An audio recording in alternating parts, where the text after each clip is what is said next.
70-80 વર્ષનું આ જીવન છે. તમે કંઈ નહીં કરો ને તો પણ પૂરી તો થશે. કરવું તો કરી કે ના કરું. હા કે ના? ઘરમાં બેસી રહેશો તો એ પૂરું તો થવાનું. પ્રારબ્ધમાં જેટલા વર્ષો લખ્યા છે એટલું જીવવાનું તો છે. પણ હાઉ ટુ લીવ, એ 70-80 વર્ષનું જીવન કેવી રીતે જીવવું, એ આપણા મહાન સંતોએ આપણને શીખવાડ્યું છે.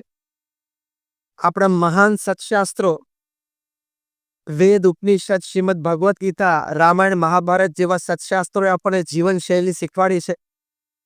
આધુનિક વિચારધારાઓ પણ એમાં મહાન ચિંતકોએ આપણને શીખવાડ્યું છે. અને આ બધાના સાર રૂપે પ્રમુખ સ્વામી મહારાજ કે મહંત સ્વામી મહારાજનું જીવન એ આપણને ઘણું બધું શીખવાડી જાય છે. કારણ કે સુખી તો દરેક વ્યક્તિને થવું છે. હા કે ના? Just raise your hands if you say yes. એ બધા હાથ ઊંચો કરો.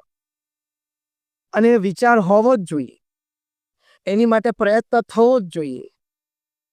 અને દ્રઢતાપૂર્વક તો પ્રયત્ન થવો જોઈએ. કારણ કે અંગ્રેજીમાં એક કહેવત, યુ હેવ ઓનલી 2 ચોઇસીસ. જીવનમાં આપણી પાસે ફક્ત 2 પસંદગી છે. Either you cry or you smile. કોઈ પણ સંજોગ અને પરિસ્થિતિમાં કાં તો તમે રોવો અને કાં તો હસતા મોઢે એનો સામનો કરો.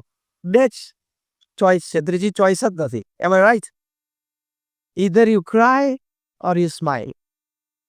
કાં તો તમે દુઃખી થઈને ખૂણે બેસી જાઓ અને કાં તો હસતા મોઢે પરિસ્થિતિને સ્વીકારી એ પરિસ્થિતિની સામે ઝઝૂમતા શીખો. આ 2 જ ચોઈસ છે. તો આપણે જ્યારે આપણું જીવન સુખી બનાવવું છે ત્યારે ચોઈસ નંબર 2 ઉપર હંમેશા રહેવું. કે કોઈ પણ સંજોગોમાં, કોઈ પણ પરિસ્થિતિમાં, કારણ કે life is like a sine wave, ઉતર ચઢ તો જીવનમાં આવ્યા જ કરશે.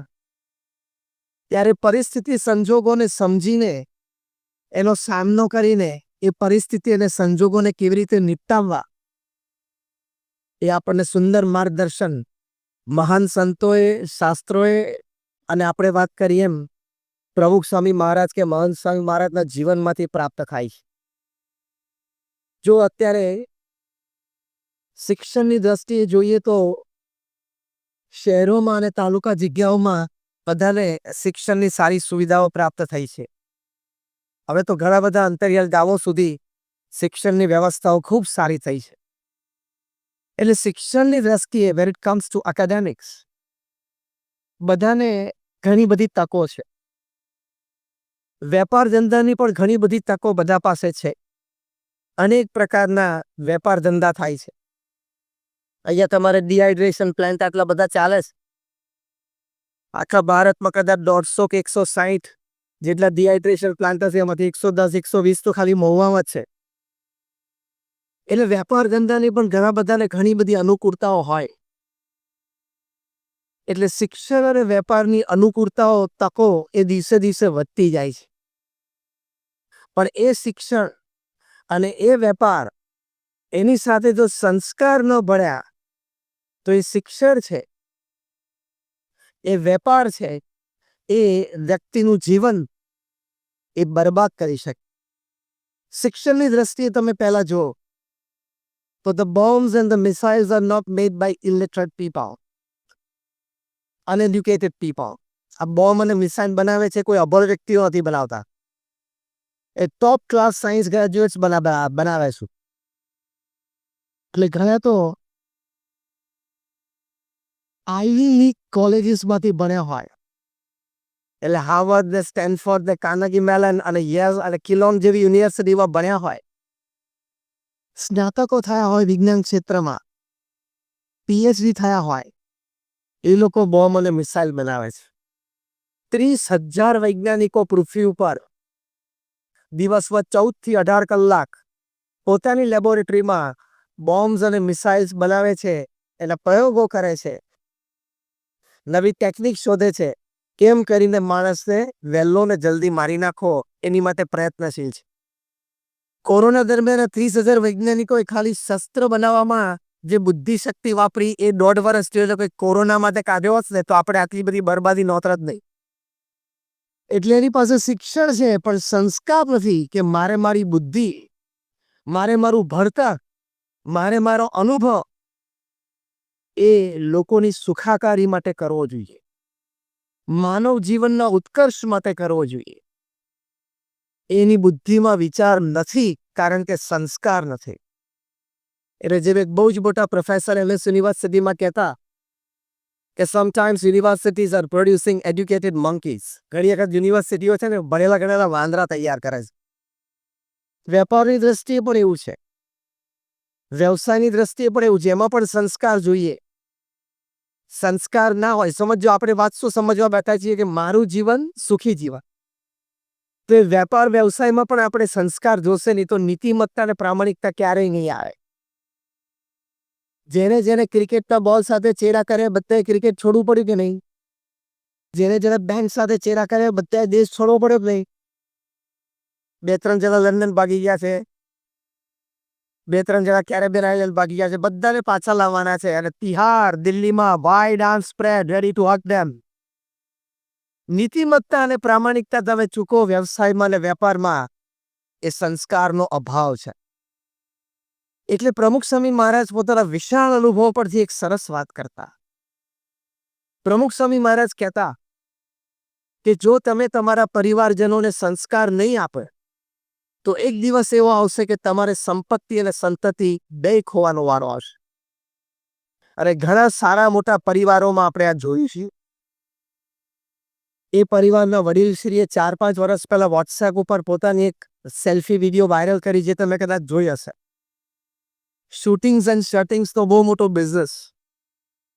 અરે બ્રાન્ડ નેમ એ જે લગતા હતા કમ્પ્લીટ જેન્ટલમેન, પણ ખબર નહીં કોઈ બની ના શકે.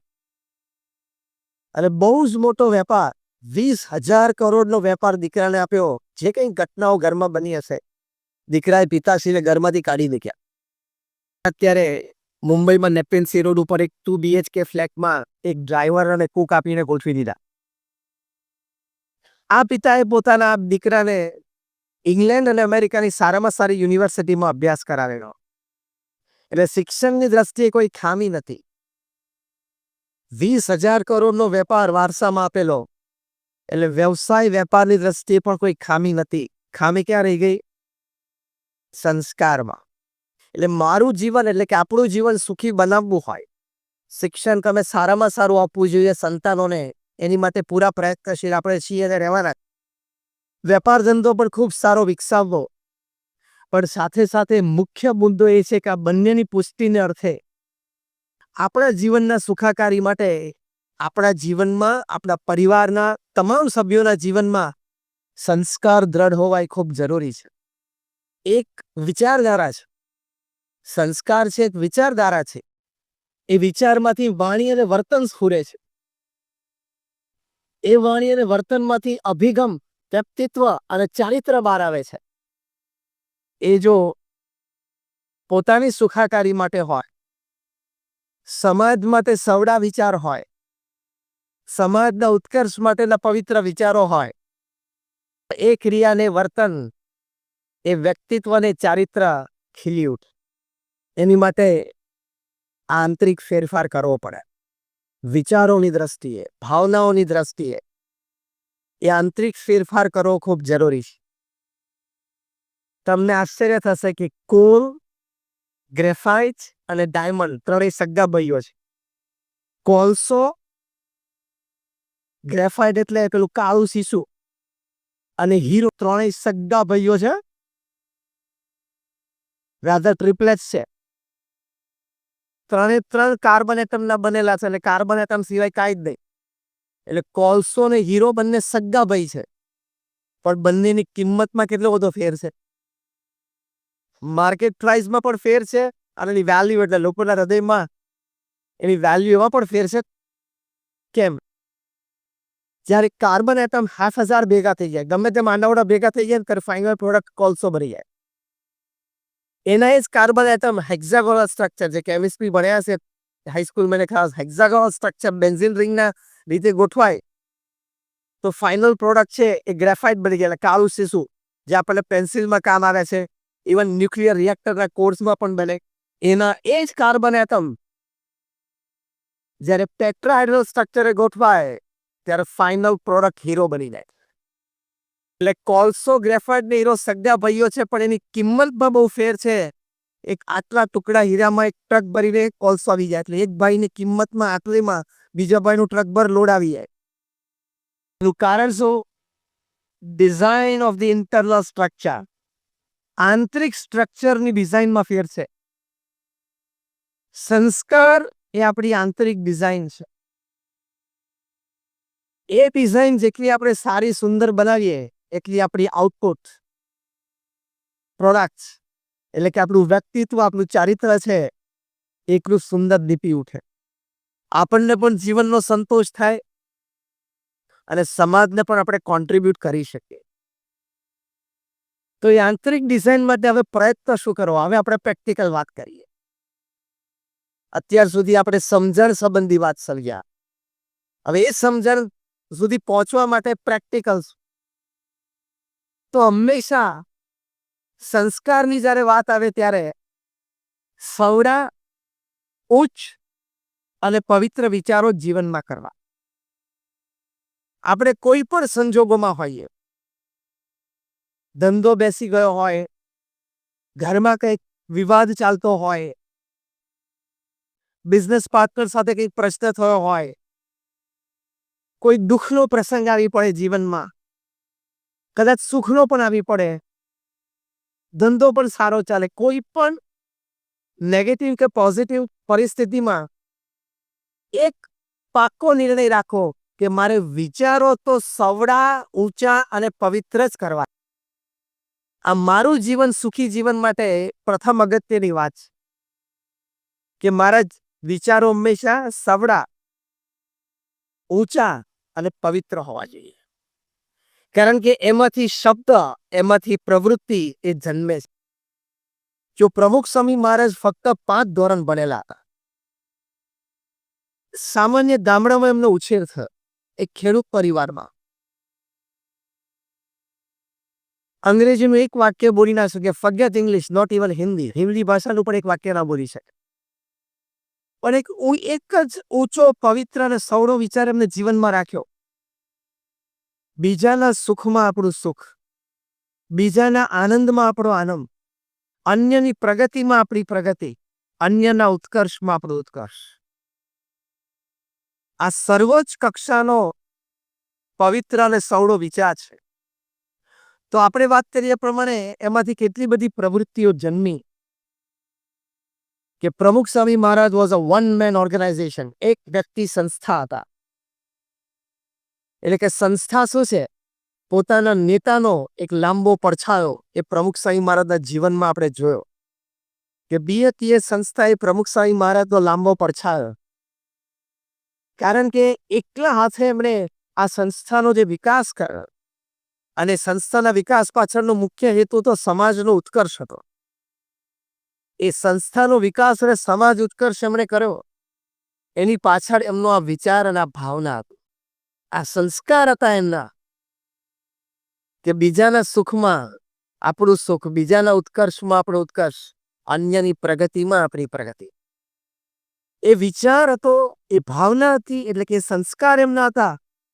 તો એમાંથી પ્રમુખ સ્વામી મહારાજે 45 વર્ષના પોતાના ગુરુપદમાં 1300 સંસ્થાઓ, 1300 હોસ્પિટલ, હોસ્ટેલ, સ્કૂલ, કોલેજ, હરિમંદિર, મંદિર, અક્ષરધામ એમણે બનાવ્યા. 45 વર્ષમાં 1300 એટલે દર 15મા દિવસે સમાજ સેવા સંસ્થાની ડેટ પ્રમુખ સ્વામી મહારાજે સમાજને આપી. Every 15th day. તમે ખાલી વિચાર કરો,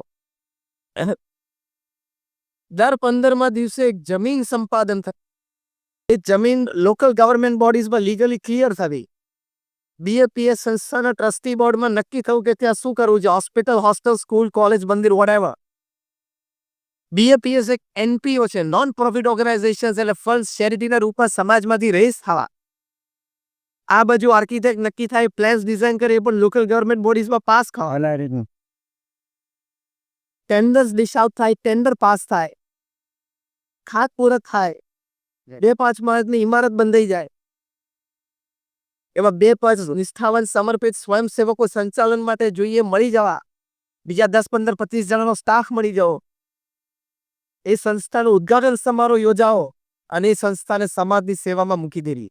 આ જમીન સંપાદનથી માંડીને સંસ્થાને સમાજની સેવામાં મૂકી દેવી, એ જે આખી વાર્તા એ 15મા દિવસે પ્રમુખ સ્વામી મહારાજે 45 વર્ષ સુધી પૂરી કરી. એનો મતલબ શું થયો? એટ એની ગિવન ટાઈમ કોઈ પણ સમયે 30 થી 40 પ્રોજેક્ટ ચાલતા હોય તો તમે દર 15મા દિવસે ઉદ્ઘાટન કરી શકો ને. ભગીરથ કાર્ય કહેવાય. અમારા જેવા 1100 સંતોને અમને દીક્ષા આવી. તમે એમાંથી લગભગ 150 સંતો એ born American and British citizen. એમાંથી લગભગ 50 સંતો ખૂબ સારી યુનિવર્સિટીઝ અમેરિકા અને ઇંગ્લેન્ડમાં ભણેલા છે. 900 થી પણ એમાં વધારે સંતો graduates, post graduates, chartered accountants, doctors ને એન્જિનિયર્સ. અમે તમને એટલા માટે વાત કરી કે તમને એમ ના થાય કે નહીં ખાવી હોય, નહીં જમ્યું હોય, નહીં ગોઠવાનું એટલે અહીંયા બેસી ગયા. બધું જામેલું ગોઠવાયેલું જ હતું. પ્રમુખ સ્વામી મહારાજનું અતિ પવિત્ર જીવન, સમાજ માટે નિસ્વાર્થ સેવા અને ભગવાન પ્રત્યેની શ્રદ્ધા ભક્તિ, આ 3 જોઈને અમે લોકો અહીંયા આવ્યા. સાથે 80,000 નો વોલેન્ટિયર ફોર્સ ઉભો કર્યો. દુનિયાના 18,000 ગામો અને શહેરોમાં 60 દેશોમાં જાતે વિચરણ કર્યું. 7.5 લાખ પત્રોના લેખિત જવાબ આપ્યા. એટલે કે રોજના 50 કરતા પણ વધારે પત્રોને એમને લેખિત જવાબ આપ્યા. અને 3.5 લાખ ઘર, ઓફિસ, ફેક્ટરી કે દુકાનમાં પધરામણી કરી. આ બધા જ જે તમે આંકડા સાંભળ્યા ને, આ બધા જ આંકડા એમના જીવનમાં 51 વર્ષની ઉંમરના પછીના છે, યુવાનીના નથી. From his age of 51 to 95, 51 વર્ષની ઉંમરે બૌદ્ધા રિટાયરમેન્ટ વિચારો શરૂ થઈ જાય. જ્યારે દુનિયા રિટાયરમેન્ટનો વિચાર 51 વર્ષે, ત્યારે પ્રમુખ સ્વામી મહારાજે પોતાની કારકિર્દી ચાલુ કરે અને પછી આ સર્જન એમણે કરી. આ વાત આપણે એટલા માટે કરી કે આપણે જે મુખ્ય વાત સમજીએ છીએ કે સંસ્કાર સંબંધી સૌનો વિચાર, ઊંચો વિચાર અને પવિત્ર વિચાર હોય તો કોઈ વ્યક્તિ ક્યાં સુધી પોતાનું જીવન તો સુખી કરી શકે, ધન્ય કરી શકે, જે પ્રમુખ સ્વામી મહારાજે કર્યું. હજારોના જીવનમાં એ ધન્યતા બક્ષી શકે. કયો વિચાર સંસ્કારની દ્રષ્ટિએ પ્રમુખ સ્વામી મહારાજના હૃદયમાં સ્થિર હતો? બીજાના આનંદમાં, બીજાના ઉત્કર્ષમાં, અન્યની પ્રગતિમાં આ વિચાર સંસ્કાર સંબંધી છે. એટલે આટલો વિચાર તમે આજે બોલ્યા છો, રોજ સવારે ઉઠીને આ વિચાર બોલજો. પૃથ્વી ઉપર 8 અબજની વસ્તી થવા આવી છે. આ વિચાર જો બધા રાખે તો પૃથ્વી સ્વર્ગ તુલ્ય થઈ જાય, એટલી તાકાત પ્રમુખ સ્વામી મહારાજના વિચારમાં છે. એટલે હું બોલાવ્યો મારી સાથે બોલજો, કારણ કે આ વિચાર આપણે દ્રઢ કરવાનો છે. બીજાના સુખમાં, હું બોલાવ્યો એમ જ બોલજો. બીજાના સુખમાં આપણું સુખ, બીજાના ઉત્કર્ષમાં આપણો ઉત્કર્ષ, અન્યની પ્રગતિમાં આપણી પ્રગતિ. જો આ વિચાર છે એ આપણું જીવન સુખી કરી શકે. આમાં કઈ આપણે કોઈને આપણું બેંક એકાઉન્ટ આપી દેવાનું નથી. આમાં કોઈને આપણા ઘરમાં 3 BHK માં રહેતા હોય તો એક બેડરૂમ કોઈને કાઢી આપીને એને મફત રહેવા માટે મૂકી દેવો, એવું નથી. કોઈનું ખરાબ અહિત નહીં ઈચ્છવું. ક્યારથી માંડીને અનુકૂળતાએ સમયે અન્યને મદદરૂપ થવું, એ સંબંધી વાત છે. પ્રમુખ સ્વામી મહારાજે પ્રસંગે કોઈએ પૂછ્યું કે કયો વિચાર તમારા મનમાં હંમેશા રહે છે? એમણે કહ્યું કે જે વિચાર મને ક્યારેય નથી આવ્યો એવું કહું, that was more interesting. પ્રમુખ સ્વામી મહારાજ બોલ્યા, કોઈનું પણ અહિત થાય એવો વિચાર મને જીવનમાં ક્યાંય નથી આવ્યો. આ સંસ્કાર કહે. અને આમે કદાચ આપણે કોઈનું અહિત ઈચ્છીએ તો આપણું ઈચ્છવાથી તો થવાનું નથી. હા કેલા, કોઈના પ્રત્યે ઈર્ષ્યા રાખીએ તો એનું અહિત થવાનું છે? નથી થવાનું. તો આપણે શું કામ એવા એટીટ્યુડથી જીવવું? આપણે એટીટ્યુડથી ના જીવીએ. એની મહેનત કહું, એના નસીબનું અને એની ઉપર થઈ જે ભગવાનની કૃપા, એનું એ ફળ ભોગવે છે. મારા નસીબનું, મારી મહેનતનું અને મારી ઉપર ભગવાનની કૃપા અને પ્રારબ્ધ, એનું હું ભોગવું છું. He is he, I am I. That is the attitude. Simple. તો કોઈ ઈર્ષાભાવ નથી, કોઈના પ્રત્યે કોઈ અહિતની ભાવના નથી. આને સંસ્કાર કહેવાય. તો વ્યક્તિનું જીવન સુખી થાય. તો આવા ઉચ્ચ વિચારો આવા મહાપુરુષો પાસેથી શીખવા. એમાંથી આપણા વર્તન અને અભિગમ ઘણા. જે આપણે પરિસ્થિતિ અને સંજોગોની વાત કરતા હતા. પ્રમુખ સ્વામી મહારાજ એક વખત ત્યાં અમેરિકામાં ન્યુયોર્કમાં હતા. એમની બેઠક માટે અને મુલાકાત માટેની રૂમ બહુ નાની હતી. એટલે 10 બાય 10 જેવી રૂમ હતી. એટલે કોઈએ કહ્યું કે સ્વામી રૂમ બહુ નાની છે. પ્રમુખ સ્વામી મહારાજ સ્પોન્ટેનિયસલી બોલ્યા કે નાની રૂમ સારી, પાવર ઓછો પડે. એક જ અઠવાડિયે પછી પ્રમુખ સ્વામી મહારાજનું વિચરણ હતું કેનેડામાં. ત્યાં આ બાંધકામ લેટેસ્ટ થયેલું એટલે સ્પેશિયસ રૂમ હતી, એટલે વધારે લોકોને મુલાકાત માટે બેસી શકાય. એટલે પેલી વ્યક્તિ કીધું સ્વામી આવી મોટી રૂમ સારી. પ્રમુખ સ્વામી મહારાજ કે આ મોટી રૂમ સારી, વધારે લોકો આવીને બેસી શકે. નાની રૂમ પણ સારી, પાવર ઓછો પડે. મોટી રૂમ પણ સારી, વધારે લોકો બેસી શકે. સકારાત્મકતા સંજોગોમાં એનાથી જીવન સુખી થાય છે, વ્યવસ્થાથી નહીં. કોઈ પણ સંજોગો અને પરિસ્થિતિમાં સકારાત્મકતા જોઈએ. If there are 10 reasons you want to curse something, there are 10 reasons you can bless. કોઈ પણ સંજોગ અને પરિસ્થિતિને ગાળ દેવી હોય તો 10 કારણો છે, અને એ પરિસ્થિતિમાંથી શીખી લેવું હોય તો પણ 10 કારણો છે. Choice is yours. Make a wisdom filled choice. પસંદગી આપણી છે, પણ શાણપણા રૂપ પસંદગી હંમેશા જીવનમાં કરવી. તો કોઈ પણ સંજોગો, કોઈ પણ પરિસ્થિતિમાં સકારાત્મકતા. એટલે મોડર્ન મેનેજમેન્ટની દ્રષ્ટિએ એક વાત શીખવાડવામાં આવે છે કે પ્રોસ્પેરિટી થિંકિંગ હંમેશા રાખવું, પોવર્ટી થિંકિંગ ના રાખવું. એટલે સમૃદ્ધતા વિચારવી પણ ગરીબાઈ ન વિચારવી. એટલે શું? સમૃદ્ધતા વિચાર એટલે આ વાત બનશે, આ પ્રશ્નનું સમાધાન આવશે, અત્યારે આ સંજોગો પરિસ્થિતિ પ્રતિકૂળ છે પણ કાલ સવારે સુધરશે. એ જે આશા, એ જે ઓપ્ટિમિઝમ, એટલે કે સકારાત્મકતા, એટલે પ્રોસ્પેરિટી થિંકિંગ કહેવાય. માણસ એનાથી સુખી બને છે, જીવન એનાથી સુખી થાય છે. અને પોવર્ટી થિંકરો એ શું વિચારે? લે મરી ગયા, હવે શું થશે, કઈ મજા નથી આવતી, અંધારું દેખાય છે, કોઈ મને મદદ કરનાર નથી. આવા નબળા વિચારો કરે. કોઈ મદદ કરનાર ના હોય ને કશું જ ના હોય, ખિસ્સામાં એક પૈસો પણ ના હોય, એટલે બેંકમાં તો ના જ હોય, ખિસ્સામાં ના હોય, અને ઘરમાં એક અનાજનો દાણો ના હોય, તો એ સકારાત્મક વિચાર કરવાનો આપણો જન્મસિદ્ધ અધિકાર છે. સમૃદ્ધતા વિચારવાનો એ આપણો જન્મસિદ્ધ અધિકાર છે. આનાથી જીવન સુખી બને છે. આપણો વિષય છે કે મારું જીવન સુખી જીવન. તો સમૃદ્ધતા વિચારવી, હોપ એન્ડ ઓપ્ટિમિઝમ, સારું થશે. હું થોડો પ્રયત્ન કરીશ તો પ્રશ્નમાંથી બહાર નીકળી જઈશ. મારે મિત્ર વર્તુળ સારું છે, હું કોકને વાત કરીશ તો મને કંઈક થોડી ઘણી મદદ મળશે. હું આ પ્રશ્નમાંથી બહાર નીકળવા માટે પ્રયત્ન કરીશ તો મને મદદ મળશે. આને પ્રયત્ન કર્યો તે આગળ વધ્યો, આને પ્રયત્ન કર્યો તે આગળ વધ્યો, આને પ્રયત્ન આગળ વધ્યો તો હું પણ પ્રયત્ન કરીશ, હું પણ આગળ વધીશ. એવા સકારાત્મક, હોપફુલ, એટલે આશાવાદી, ઓપ્ટિમિસ્ટિક વિચારો હંમેશા જીવનમાં રાખવા. અને આ બધા શબ્દો ડિક્શનરીમાંથી કાઢી જ નાખવાના. ખાય હાય, આપણે હાથમાંથી પેલી કપરાકાબી છોડે તો મરી ગયા, આ કામ ના મરે, ખાલી કપરાકાબી કૂટે. એટલે આપણી માનસિકતા, આપણા શબ્દો એવા થઈ ગયા, એટીટ્યુડ એવા થઈ જાય. કારણ કે આપણને મૂળભૂત આપણે જે વાત કરીએ છીએ ઊંચા, સકારાત્મક અને પવિત્ર વિચારો, એ વિચારો પરાણે મગજમાં નાખવા પડે. કારણ કે માણસની બુદ્ધિ અને સ્વભાવ પ્રકૃતિ પ્રમાણે કાયમ ઊંચા, સકારાત્મક અને પવિત્ર વિચાર ન આવે. આની માટે આપણે પ્રયત્ન અંદર કરવો પડે, ને પ્રયત્ન એટલે બોલવું પડે. જીભથી 5-10 વાર મનમાં બોલવું પડે, ત્યારે વિચારો ઘૂસે, અંદર ઘૂસે, અને તો તમને જીવનમાં આઉટલુક બદલા, પ્રગતિ થાય. એક દ્રષ્ટાંત આપો તમને. અમેરિકામાં લાઇટ જાય ને તો તરત ફોન કરે, કારણ કે પ્રાઇવેટ કંપની ઓપરેટ કરતી હોય. લાઇટ કેમ ગઈ?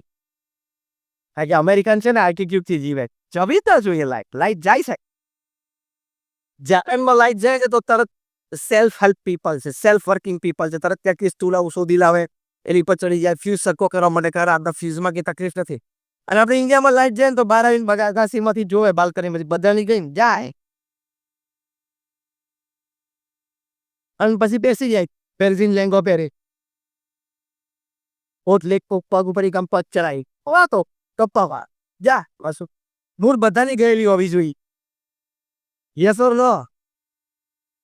આપણો એટીટ્યુડ છે એ નિમ્નતાનો વિચાર કહેવાય, શ્રેષ્ઠતાનો વિચાર ના કે. આ માનસિકતા આપણે બદલવી પડે. એ માનસિકતા બદલીએ એટલે શ્રેષ્ઠ અને ઊંચા વિચારો હોય. એનું મચ્છરિયું નાનું બચ્ચું જન્મેલું અને એટલે પાકું આવી એટલે પહેલી ફ્લાઇટ લીધી એને આમ રૂમની આમ ઉડ્યું, મેડન ફ્લાઇટ હતી, પહેલી ફ્લાઇટ મચ્છરના બેબીની, નાનું બચ્ચું. એટલે માતા પિતા એક સ્ટોરી છે. એટલે માતા પિતા ખૂણામાં બેઠેલા અને માતા પિતા જોયું કે આપણું નાનું બાળક મચ્છર આખા રૂમમાં પહેલું ઉડાન લીધી. અને પાછું માતા પિતા પાસે આવ્યું એટલે એની માતા અને પિતાએ પૂછ્યું કે બેટા પહેલી ઉડાન કેવી રહી? તો કે મમ્મી પપ્પા પહેલી ઉડાન બહુ જોરદાર રહી. હું આખા રૂમમાં જ્યાં જ્યાં ઉડ્યું ને ત્યાં બધાએ મારી માટે ખૂબ તાલીઓ પાડી. ખબર પડી શું? બધાએ ખૂબ તાલીઓ પાડી શું? એને મારી નાખવાનો પ્રયત્ન કરેલો.